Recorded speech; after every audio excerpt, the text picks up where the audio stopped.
Tegelikult tahaks küll tagasi tulla, et ega selles Soome ühiskonnas ei harju nagu ära, et ikkagist tunned, et hingad ühe kopsuga, et see Eestimaa kutsub ikkagist tagasi. No tegelikult võin öelda, et Soome osakond on väga aktiivne ja väga tublid liikmed on, kes võtavad väga meie üritustest osa. Praegu on meil liikmeid kokku 250 ja aasta algusest on tulnud juurde ligi üle 30 liikme. Et ütleme nii, et päris selles mõttes positiivne on see suund sinna poole läinud, et ikkagist meie osakond on aina olnud kasvuteel ja liikmed on ka aktiivsemaks muutunud.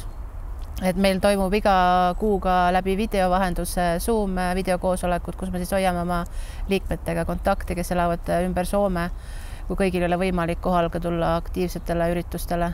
Ja meil on väga palju üritusi, mis on veel tulemas. Me lähme mais sõidame Jyväsküla liikmetele küll, samamoodi on sellega seotud ka meie liitumiskampaania, et me teeme ka Soome poole omapoolset seda nii-öelda liitumiskampaaniat, kutsume ka liituma meiega. Soomes toimuvad ka esmakordselt see suvi EKRE Soome osakonna suvepäevad, mida me oleme pikalt planeerinud ja need toimuvad siis suvel Turus. Ja siis KOV-valimistega on meil ka selline plaan, et kuna alati me oleme teinud valimiste eelnev kampaaniat nii Soome pool siis Sadamas, siis seekord, kuna valijaskond on ainult siis need, kes elavad Eestis, et siis mitte siis vagituiselt Soomes, nemad ei saa hääletada.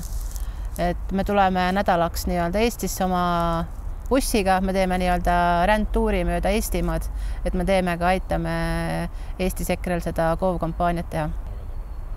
No ikkagist inimesed otsivad rohkem omale mõttekaaslasi, kellega rääkida samadest väärtustest, põhimõtetest, et see konservatiivsus on pigem just see inimestele ja see usk, et ükskord ikkagist on Eestis elada ka täitsa nii võimalik, et lihtpalgast ära elada. Et praegu ma näen nagu seda, et inimesed paljud elavad suust suhu, et kuna kõik ju maksud tõusevad, elekter, automaks, kõik maksud, mis vähegi tõusevad, et inimestel lihtsalt tõmmatakse kõri nii kinni, et lihtsalt nagu kurb on vaadata, kuidas Eestimaalt lihtsalt tõrjutakse inimesi välja tänu sellele. No Soomes on nii-öelda siis Eesti kogukonnad, Soome kogukonnad, et ju on ka see Eesti maja siis Helsingis, kus on ka siis soomlased õpivad ju eesti keelt ja seal nii-öelda see rohkem käib nagu läbirääkimised ja kokkusaamised. Aga meie ise nagu suhtleme ka läbi nende Eesti kogukonda, läbi sotsiaalmeediakanalite. Aga üldjoontes ikkagist inimesed on nagu te nägite, siis jälle sai kõige õnnelikumaks riigiks nii-öelda.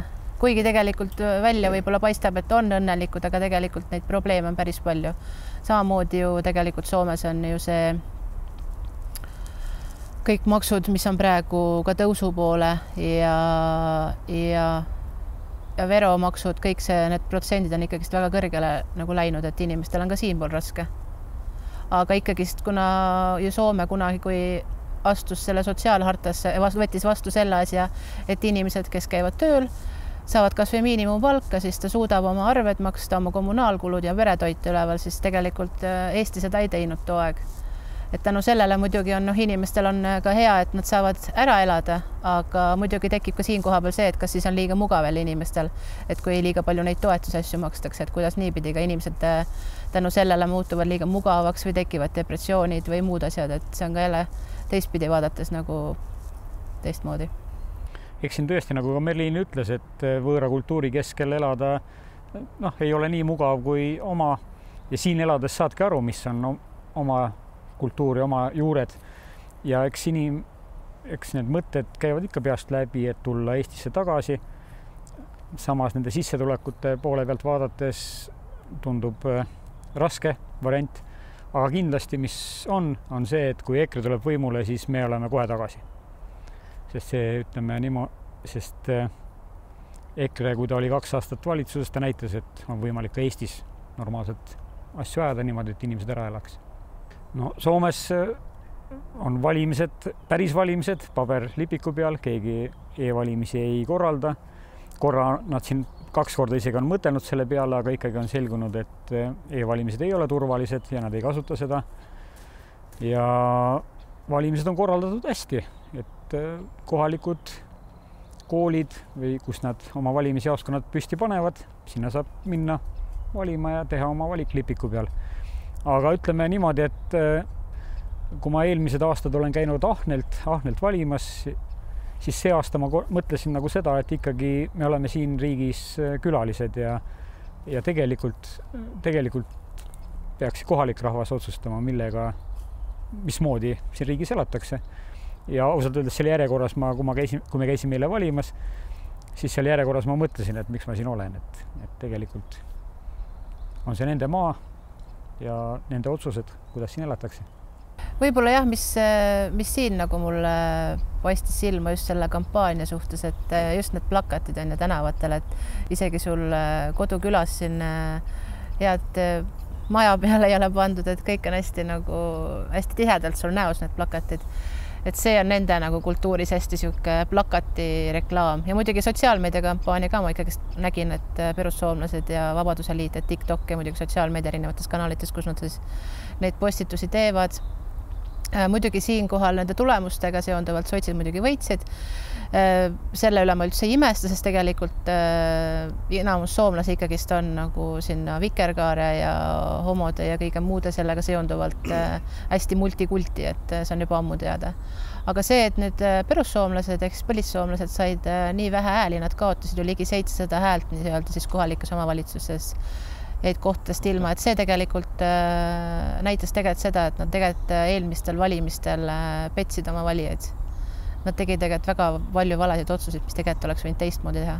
Ja muidugi Vabaduse Liit, kes siis esmakordselt siis kandideeris, et nendel muidugi selles mõttes nad ei saanud läbi valimiskünnise, aga ikkagi tegid ka väga hea tulemuse, et seda on rõõm kuulda, et konservatiivid on siinmaal ka tegelikult väga soositud. No seekord, kui me käisime Soome Vabariigi aastapäeval marssimas jällegi läbi Helsingi linna tõrviku rongkäigul ja seal hüütakse meil alati seal, et oleme natsid, siis ma hakkasin uurima ajalugu ja tagamaid, mis siin Soomes on teistmoodi. Ja see on minu enda selline mõte, et kunagi, kui siis Soome ka tsaari Venemaalt tulema sai, siis neil tekkis kodusõda ja nad hakkasid üksteist nottima siin. Ja Venemaa toetas siis sotsialiste ja Saksamaa kapitaliste.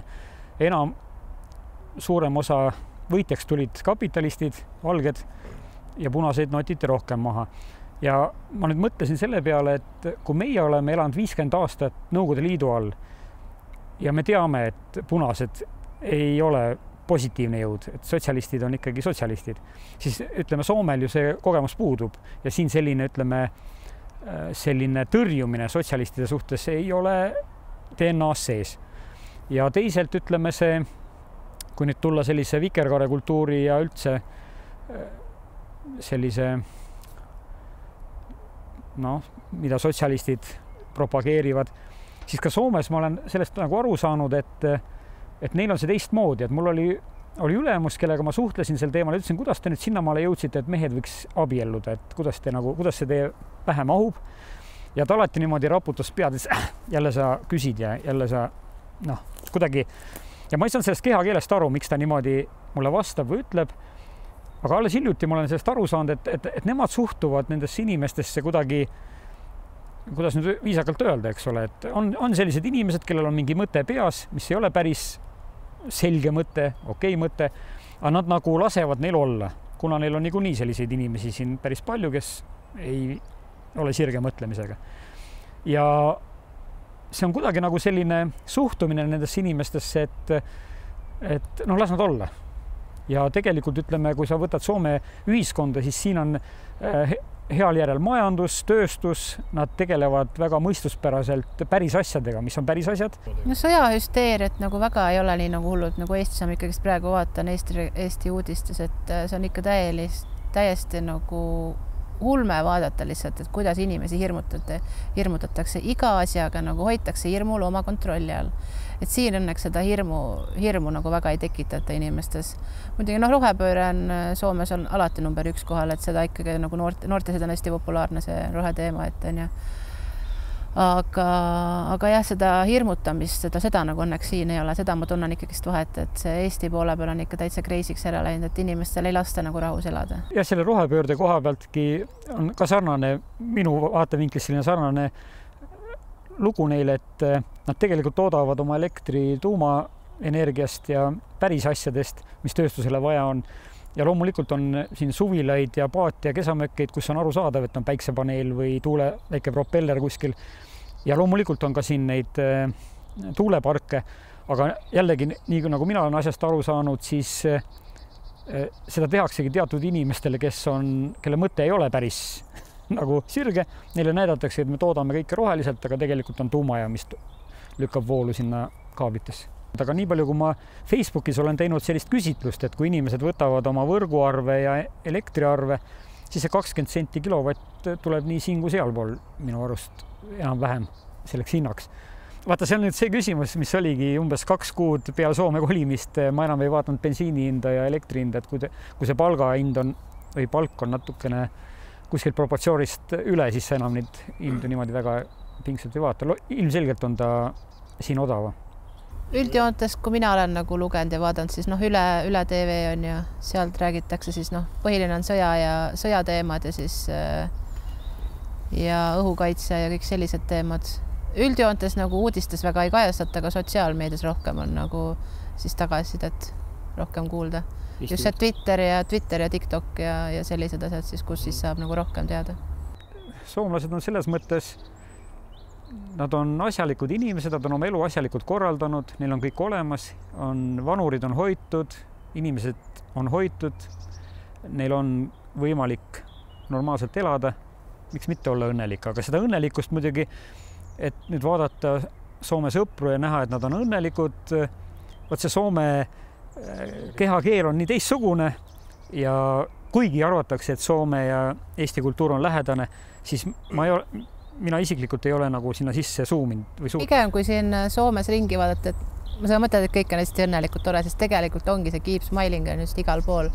Nii poodides kassapidajad, sul võivad olema alati keep smiling, vahet ei ole, kas sa oled rokkar, punkar või mis iganes, et sul peab alati see keep smiling olema. Kui sa seda ei tee, siis sa oled nagu eluheidiks siin Soomes. Aga samas on jälle see, et telgi taga nad ei ole sellised. Et see on kõik nagu nii-öelda minu jaoks nagu fake. No üldjoontes ikkagist nad ei võta eestlasi väga omaks. Nende jaoks ikkagist me oleme ju immigrandid ja väga raske on selles mõttes ikkagist Soome ühiskonda nagu sisse imenduda. Et kui sa tõestad tõesti mingis firmas oled pikki aastaid tööl ole, sa peadki ennast nagu tõestama, et sa oled selle kohavääriline, selle keskkonnavääriline, et see kõik nagu nõuab tegelikult aastaid aega, et seda endale saada. Et samamoodi meil siin Soomes ka on ju rohkem nagu eestlaste kogukonnad, kellega me suhtleme, et muidugi soomlasi sõpru on ka, aga jah, nende usaldust võita on nagu päris raske. Olen nõus aga see, ütleme, see ongi kultuuriline kehakeel, et seda osata ja küsimus sellest, kas inimene tahab sulanduda, et olla sarnane ja see teema, et ikkagi iga roju oma koju, see mulle meeldib ja oma kultuuri keskel on ikkagi kõige õigem elada ja kui nüüd rääkida ka immigrantidest üldiselt, siis just sellepärast ei olegi okei tuua oma kultuuri keskelt ükskõik mis riigist kedagi poolvägisi või meelitades teda hea eluga ei ole okei. Positiivne uudis on ka see, et näiteks sel aastal on umbes 4 soomusakonna liiget kolinud tagasi Eestisse. Et ikkagi see ränne toimub ka tagasi, et meie oma liikmete näol ka just, kes lähevad siis Eesti poole ringkondadesse üle, et see on nagu positiivne. Sest meie võime kindlalt öelda, et kui EKRE võidab ja kindlasti võidab, siis me kolime Eestisse tagasi.